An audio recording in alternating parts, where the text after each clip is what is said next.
4 millions, c'est le nombre d'enfants qui seraient concernés par les violences conjugales, physiques, sexuelles, verbales et psychologiques en France. 80%, c'est le pourcentage d'enfants qui seraient témoins auditifs ou oculaires de violences parce qu'ils vivent dans le contexte des violences conjugales.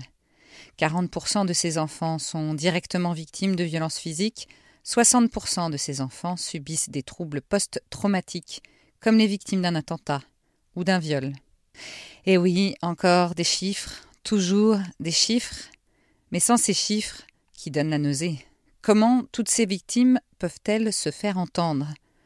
On les appelle victimes collatérales, ces enfants. Mais Rachida, elle, après 17 ans de violences conjugales, elle sait bien que ça va beaucoup plus loin que ça, que ces filles vont être marquées à vie, qu'elles sont en fait des co-victimes. Les conséquences sur les enfants directement exposés aux violences conjugales sont graves et sont durables. Encore un combat pour Rachida, mais qu'elle a gagné, à la surprise générale. Oui, vous avez bien entendu, à la surprise générale.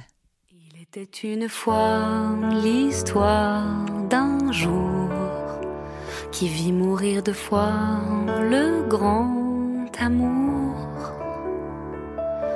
Elle attendait là son prince, son roi, pour lui dire ces 3 mots velours.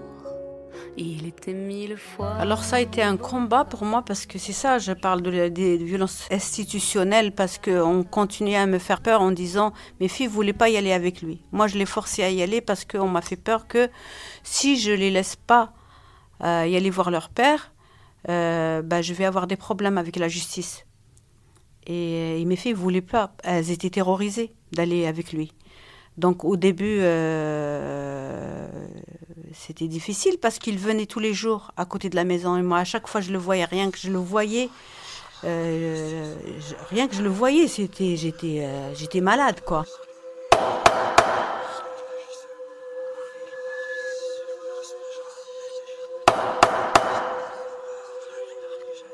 Moi, j'ai rien fait, en fait. Quand je suis passée au tribunal avec lui, en fait, il a demandé une enquête sociale sur moi parce qu'il a dit que j'étais folle. Il a dit à tout le monde que j'étais hospitalisée à l'HP. Ça pouvait m'arriver, parce que j'étais vraiment mal au point. Et ça fait pas de moi quelqu'un... c'est pas moi la coupable, quoi. C'est plutôt lui qui m'a saccagé, qui a saccagé ma vie. Ça a sorti son ancien dossier, comme quoi il a été déjà condamné. Et c'est comme ça que j'ai su qu'il a été condamné. Ça a sorti toutes ses récidives. Et en plus de ça, tous mes enfants, ils pouvaient être appelés à parler. Et moi, je voulais protéger mes enfants de tout ça. Je voulais pas que mes enfants parlent aux juges, à la police et machin. Pour moi, j'ai trouvé ça trop violent pour mes gamins. Et donc, du coup, tout le monde était censé parler aux juges et témoigner. Je savais même pas que ça existait, l'enquête sociale. Ça a été très lent, très dur, mais c'était génial parce que cette enquête m'a permis de dire ce que je ne pouvais pas dire avant. Franchement, l'enquêtrice, elle était très dure. C'était pas ma voisine ni ma copine. Mais en tous les cas, vraiment cette enquête sociale, le fait que cette femme écoute mes enfants. Quand elle a convoqué les filles, elle m'a dit, mais maman, qu'est-ce qu'on va raconter? J'ai dit, la dame, elle va vous aider. Vous racontez juste ce que vous avez vécu. C'est tout, point. Rien d'autre. Je dis, l'idée, c'est qu'on guérit de ça.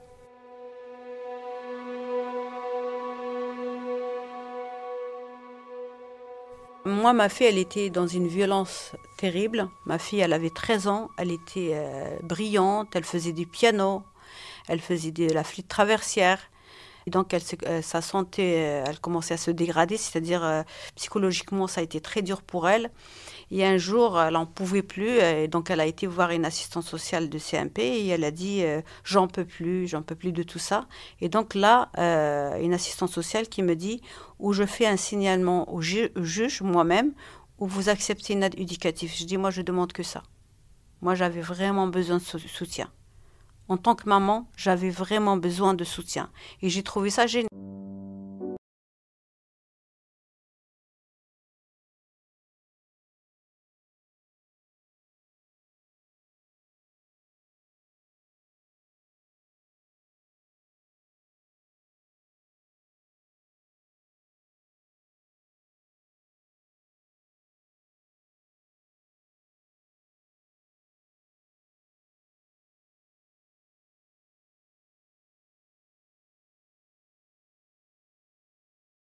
que quand j'ai eu l'ASE, j'ai eu une éducatrice de l'ASE qui était en mèche avec monsieur, parce qu'elle était la meilleure amie de sa chef.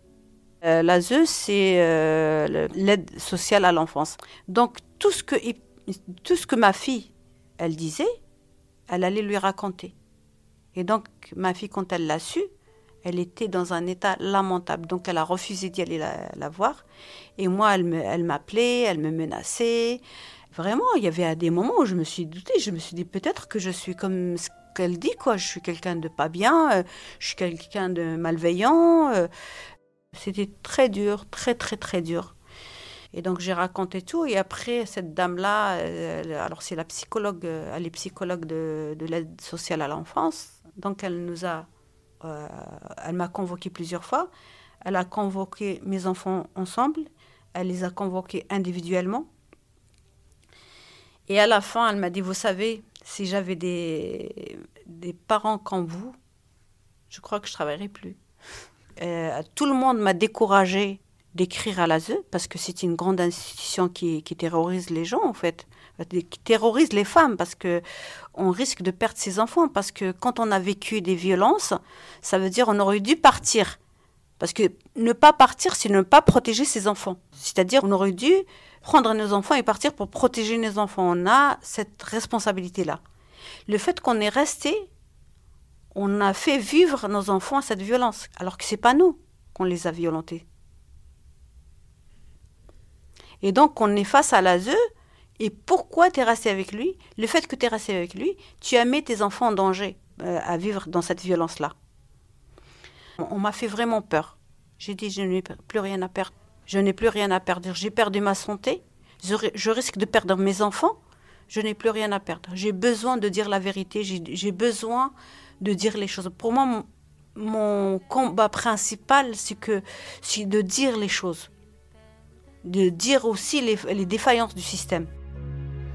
Il suffit d'une fois, c'est assez. Ce n'est pas un conte de fées. Il suffit d'une fois, c'est assez. Que c'est difficile à compter.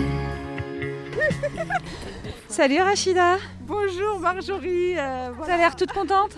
Bah oui, je suis très contente parce qu'il y a une dame qui est gravement malade, elle est victime de violences. Et donc elle a perdu sa carte de séjour à cause du confinement.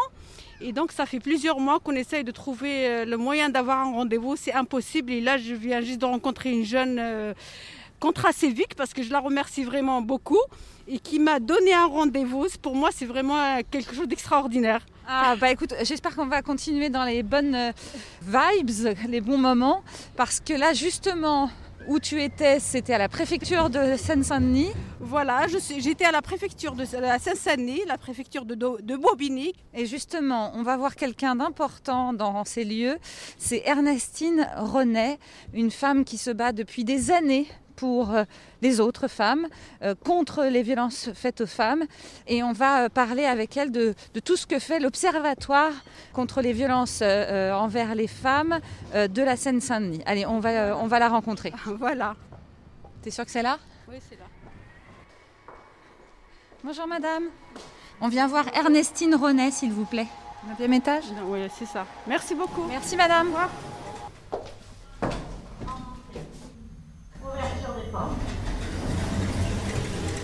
Bonjour tout le monde. Ça me fait plaisir de me voir. Vous allez bien? Oui, ça va. Ça fait un moment. Hein. Oui, ça fait longtemps. Bonjour, Ernestine Renet, responsable de l'Observatoire des violences au Conseil départemental de la Seine-Saint-Denis. Bonjour Ernestine, vous allez bien? Très bien, merci. On est venu vous voir pour parler des enfants, les dégâts collatéraux qui concernent les femmes victimes de violences. Et je trouve que c'est important d'en parler avec vous. Oui, les enfants sont pas des dégâts collatéraux. On peut considérer qu'ils sont vraiment co-victimes, c'est-à-dire victimes en même temps que leur mère. Parce que si je suis à table et je suis un enfant, et papa traite ma mère de merde, de conne, etc., je l'entends. Et donc, ça va m'atteindre. Et en général, s'il traite ma mère de conne et d'imbécile, il y a des chances qu'ils me traitent moi aussi enfant comme ça. Donc en vrai, la violence psychologique, les enfants sont forcément présents très souvent. Après, si ils bousculent la mère, s'ils cassent les assiettes, s'ils donnent un coup de pied au chien, etc., les enfants sont là. Et les enfants ont peur, parce qu'ils ont peur pour leur mère. Ils ont aussi un peu peur pour eux, parce qu'ils savent que s'il est violent avec leur mère, peut-être qu'un jour ça peut tomber sur eux. Donc ça, les violences faites aux femmes de la part du père ont un impact très grand sur les enfants. Et c'est pour ça qu'on dit qu'ils sont co-victimes. Pendant longtemps, on a dit ils sont témoins. Puis après, on a dit ils sont exposés. Et aujourd'hui, plus on comprend combien ça fait mal aux enfants quand le père fait mal à la mère, plus on va dire que les enfants sont co-victimes. Je suis complètement d'accord avec l'expression de co-victime, parce que c'est vraiment ça. Ma fille qui a 30 ans maintenant, elle me disait, maman, à chaque fois, il te bousculait, c'est comme s'il me bousculait moi. Et quand elles entendaient même tard le soir les gémissements ou les pleurs, elles se réveillaient pour savoir si j'allais bien. Eh bien, ce que vous dites est tout à fait clair et tout à fait ce que disent les femmes. Même si on ne voit pas le père taper sur la mère, on entend. Et peut-être que le lendemain matin, d'ailleurs, on voit les bleus quand on est l'enfant. Ouais. Et on se demande qu'est-ce qui s'est passé. Donc ça crée chez les enfants une très grande angoisse. Ça fait très peur. Et ce que vous dites sur les soins sur les enfants, ça aussi, ça me paraît très juste. Et nous avons en Seine-Saint-Denis 22 consultations de psychotrauma, dont un certain nombre spécialisés pour les enfants. Et vous avez raison de dire qu'un enfant a besoin d'être soigné au sens qu'on parle de ce qui fait mal, de ce qui lui fait peur, pour qu'il puisse en sortir. Parce que bien sûr, la bonne nouvelle, c'est que bien soigné par des professionnels formés, plus exactement, eh bien, on s'en sort. Et ça fait plaisir de penser qu'on peut s'en sortir. Et c'est tout l'espoir qu'on met, bien sûr, dans la lutte contre les violences faites aux femmes. En tous les cas, moi, j'ai eu accès très peu de séances. Moi, je trouve que c'est pas suffisant. Et j'aimerais bien savoir c'est quoi le suivi, qui finance et où on trouve ça. Avoir une continuité de suivi pour mes enfants, ça a été très compliqué. J'ai dû payer et c'est très cher parce que j'avais perdu mon emploi, bien sûr. Les femmes, elles perdent leur emploi quand elles sont victimes de violences. Elles perdent leur santé. Elles perdent leurs cheveux. C'est pour ça que, regardez, mes cheveux maintenant, ils sont épais. Magnifique. Ils sont épais alors qu'avant, j'avais tout perdu, mes cheveux. Et donc, j'ai eu 3 séances exactement pour mes enfants. 3 séances pour chaque enfant. C'est très peu. Alors, est-ce que, depuis 2014, est-ce que ça a changé ? Alors, ce que vous dites, la première chose, c'est que vous aviez compris en 2014 qu'il fallait des soins pour les enfants. Très important. Et on sait que les femmes, un des moteurs pour elles, pour se séparer, c'est justement les enfants. C'est quand on commence à voir que les enfants, ça va pas bien, qu'on se dit, il faut vraiment que je me mette en route. Exactement. Donc, ce que vous dites est vraiment important. La deuxième chose, c'est où y a-t-il des lieux de soins ? D'abord, vous avez dit à un moment donné, j'ai été obligée de payer. Moi, je trouve absolument invraisemblable que quand on est victime, on soit obligé de payer. Et une des revendications que nous avons, c'est que les soins en psychotrauma par des psychologues soient remboursés à 100%. Ça reste une revendication, mais c'est quand même à dire. Dans les consultations de psychotrauma qui existent en Seine-Saint-Denis, sont bien sûr gratuites, financées le plus souvent, il y en a 3 qui sont financées par le conseil départemental, les autres par l'État et par les villes, en général où ça a lieu. Et puis, il y a aussi, bien sûr, dans les hôpitaux. Dans les lieux de soins, les consultations de psychotrauma, ce n'est pas toujours la même durée en fonction de l'état des enfants, bien sûr, ou des femmes, et puis en fonction des possibilités qui existent. Donc, il y en a quand même, toujours en nombre insuffisant. En fait, mon rêve, si je peux dire, ce serait qu'il y en ait davantage. À la fois, c'est une question de financement, mais pas que, c'est aussi une question de formation des professionnels. Parce que vous savez, il y a des professionnels, des psychologues, qui ne vont pas forcément parler de ce qui fait mal, c'est-à-dire de la violence. Or, Les psychologues qui sont formés au psychotrauma, c'est-à-dire aux conséquences graves de la violence, vont parler de ce qui fait mal. Et c'est très important de parler de ce qui fait mal et de permettre aux enfants, comme d'ailleurs aux femmes, de faire le lien entre la situation de violence vécue et le mal-être que j'ai aujourd'hui. Et pour en sortir, pour que l'enfant, comme la dame d'ailleurs, puisse penser qu'est-ce qui m'est arrivé et que donc je puisse me dire j'y suis pour rien, c'est pas de ma faute, et comprendre qu'est-ce qui s'est passé, combien la violence peut m'impacter. Et puis, il a été créé en France une douzaine aujourd'hui de centres régionaux de psychotrauma, donc, qui sont généralement adossés à des hôpitaux, donc à Lille, à Bordeaux, Poitiers, etc., où il y a des consultations spécialisées. Il y en a en nombre très insuffisant. Oui. Il y a besoin de former des psychologues au psychotrauma si on veut avoir suffisamment de soignants. Exactement. Et après, on a aussi besoin de postes en nombre suffisant et que ce soit gratuit. Parce que quand je suis victime, j'y suis pour rien. On voit que pour les victimes du terrorisme, c'est 100% remboursé. La terreur, on la vit tous les jours. On parle, il y a un jour, quand j'étais aux consultations aux UMJ, ils m'ont dit « Est-ce que vous avez peur de lui ?» Je dis non. Parce que quand on a peur, on se sauve. Mais quand on est terrorisé, on est paralysé. Donc on ne peut pas se sauver. Et d'ailleurs, elle est tétanisée. C'est typiquement donc le fait d'être tétanisé. Je ne peux pas bouger. Paralysé. C'est comme le lapin sur la route. Vous savez, avec les feux de la voiture, il est sur la route, j'arrive avec ma voiture et je me dis quel imbécile de lapin, il ne bouge pas. Mais c'est parce qu'il ne peut pas bouger. Il est paralysé, terrorisé par la voiture. Et ben c'est pareil pour les dames victimes de violences. Et il faut bien le comprendre pour arrêter de dire mais pourquoi elle part pas, machin. Il y a plusieurs raisons pour lesquelles elle part pas. Il y a le fait d'être victime, comme vous dites, d'un terroriste, donc d'être tétanisé. Et puis il y a aussi la question de l'emprise. C'est-à-dire, quelque part, il m'a mis sous dépendance affective. Exactement. Je t'aime comme personne ne t'aimera. Et d'ailleurs, personne ne voudra de toi. Dans la même phrase, il me dira ça. Et puis de l'autre côté, il va me dévaloriser et il va me faire perdre confiance en moi, estime de moi. Et du coup, évidemment, c'est encore plus difficile de se séparer. Vous dites que ce n'est pas suffisant sur la prise en charge mise en place par l'État pour les enfants victimes de violences avec leur maman. À votre avis, actuellement, avec tout ce qui s'est passé, le Grenelle des violences faites aux femmes et tout ça, est-ce qu'à votre avis, il y a quelque chose qui change? Est-ce qu'il y a plus de moyens? Alors d'abord, ce qui change, je vais prendre le verre à moitié plein, c'est la prise de conscience de la société par rapport à la dangerosité des hommes violents. Ça a changé, pas qu'avec le Grenelle, avec #MeToo. Et je vous rappelle que MeToo, ça veut dire moi aussi, je suis plus seulement seule, je suis solidaire avec les autres et je révèle les violences. Après, on a eu les collages sur les murs des jeunes femmes qui ont débuté à Montreuil et qui ont continué dans toute la France. Formidable. C'est formidable, oui. Et puis ensuite, on a eu compter les femmes tuées pour se dire que c'est pas une femme qui meurt tous les 2 jours ou tous les 2 jours et demi ou tous les 3 jours. C'est Audrey, 21 ans, étudiante en médecine à Bondy, c'est une histoire vraie, en pédiatrie, qui a été tuée par son compagnon. Ça change tout. Elle a un nom, elle a une histoire.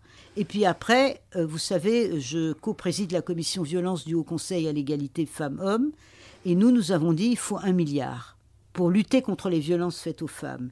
Et le budget de la secrétaire d'État à l'égalité femmes, de la ministre, pardon, maintenant, à l'égalité femmes-hommes, c'est 41 millions. Alors c'est vrai, ça a augmenté de 40%. On est passé de 29 millions à 41 millions. Mais une fois que j'ai dit ça, ça reste le tout petit budget dans le budget de l'État global. Et quand on voit tous les milliards qui se dépensent, on se dit quand même, il pourrait en donner un peu pour les femmes victimes de violences. Donc, c'est pas la seule question, la question des moyens, mais c'est vraiment une question. Surtout pour l'hébergement, parce que là, on manque cruellement de places d'hébergement, Exactement. il faut le dire très clairement, et de places d'hébergement non mixtes, spécialisées, avec du personnel formé. pas seulement une place dans un lieu où il y a des SDF, des repris de prison, tout ce que vous voulez, mais un lieu spécifique pour permettre à la femme de reprendre sa vie en main et de reprendre son souffle dans la vie. Exactement, oui. Donc ça, c'est vrai, je pense que c'est ça le plus gros problème. Alors c'est vrai qu'on manque aussi de moyens pour la justice. Pour que les affaires aillent plus vite, il faut davantage de magistrats, davantage de greffiers. Si on veut que les enquêtes soient plus rapides, il faut davantage de policiers formés, là aussi, volontaires, sélectionnés. Parce que les policiers, il faut à la fois des policiers qui soient formés, mais aussi volontaires et sélectionnés avec des lettres de motivation pour que ce soit des gens qui s'intéressent vraiment aux femmes victimes de violences et qui prennent ça bien. Voilà. Donc on a vraiment besoin d'avoir une politique, mais ça c'est plutôt une politique volontariste. C'est pas qu'une histoire d'argent. Est-ce qu'on peut revenir 2 secondes sur les enfants et par rapport à l'enquête sociale? Alors moi, je ne savais pas que ça existait. C'est lui qui a demandé l'enquête sociale. Et ça m'a servi à moi parce que ça a permis de connaître ce monsieur. Et en fait, il croyait qu'il y aura l'enquête sociale que sur moi. Mais en fait, l'enquête sociale, elle est sur les 2 parents. Vous avez eu beaucoup de chance dans l'enquête sociale. C'est pas toujours comme ça. Vous avez eu beaucoup de chance. Je le sais. Donc, bien sûr, une enquête sociale bien faite peut être très utile pour les femmes. Comme vous dites, on peut avoir peur. Et on peut avoir peur parce qu'il arrive que l'enquêteur social ne voit pas la violence et ne voit que ce que vous étiez en train de dire, que la maman n'a pas beaucoup d'autorité sur les enfants. Pourquoi elle n'a pas d'autorité? Mais parce que papa a dit « maman c'est une merde, elle y comprend rien, elle connaît pas, elle sait rien faire avec toi, donc maman, faut pas l'écouter ». Et donc évidemment les gamins ils écoutent pas leur mère si on leur dit ça. Et donc la mère a du mal à avoir de l'autorité parce qu'elle a été dévalorisée par l'agresseur. Et après, on va dire « Ah, madame, vous n'avez pas d'autorité ». Alors que la question qui se pose, c'est de permettre à cette dame d'être séparée, d'être protégée. Et à partir du moment où elle sera protégée, elle sera en capacité de protéger ses enfants. Mais souvent, on inverse le truc. On dit « Vous n'êtes pas capable de protéger vos enfants ». Au lieu que la société se dise « Comment on fait pour protéger cette dame pour qu'après… » elles sont en capacité de protéger ses enfants. Et c'est ça notre problème. Alors, Ernestine, je vois que le Haut Conseil à l'égalité entre les femmes et les hommes, ils ont travaillé sur les violences conjugales et ils ont travaillé surtout sur le parcours d'une femme victime de violences.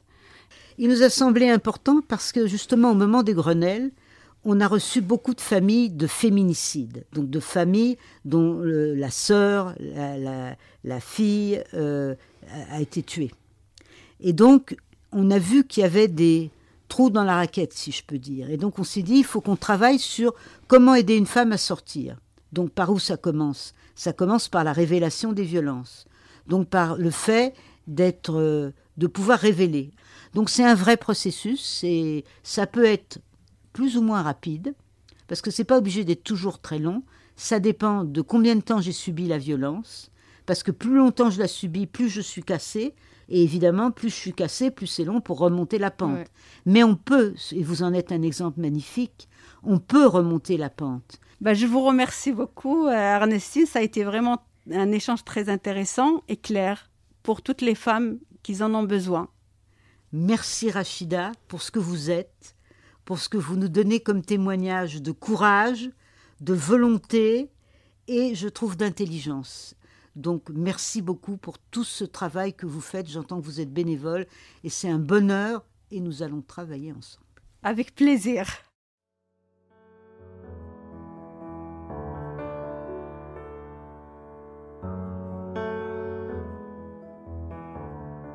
Une fois de plus, Rachida a mis le doigt sur l'impression d'inertie que nous projettent les institutions face aux violences conjugales. Pourtant, chaque jour nous apporte son lot d'histoires d'horreur. Et chaque jour, on nous annonce que les choses vont changer. Mais soyons clairs, aujourd'hui encore, les dispositifs de protection, d'accompagnement et de soins disponibles manquent cruellement. Alors, dans les associations, les maisons des femmes, les centres d'hébergement et j'en passe, on fait ce qu'on peut. On fait ce qu'on peut pour aider, protéger, écouter. Rachida a trouvé un foyer le jour où elle a poussé la porte de la maison des femmes Thérèse Claire à Montreuil. Dans le 7e épisode, elle nous y emmène et c'est autour de la table, comme le jour où elle a enfin raconté ce qu'elle vivait, qu'elle a décidé de réunir toutes ces professionnelles qui chaque jour prennent le temps de dire « Je te crois ».